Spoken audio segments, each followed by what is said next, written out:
Salam dostlar. Bugün sizlerle birlikte anamıza sürpriz edeceğiz.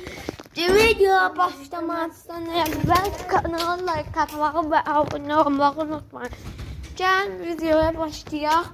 Gördüğünüz şimdi sevgiyi uşaqlar biz çox uzatlaşmayalım çünkü Wi-Fi gedəcək.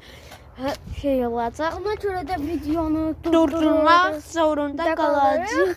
Evə qoyacağıq. Yox, evə qoymayacağıq. Əlimdə gətirəcəm. Və ondan sonra qəfil axsan çatandan sonra başlayacağım videonu. Gəlin durduram videonu. İndidən xəbəriniz olsun. Uşağı aldıq. Gözümüz şimdidədir. Neyiniz? Kimizdir?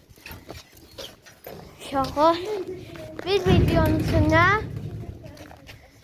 yok. Bir videonun sonuna da geldik. Bye bye.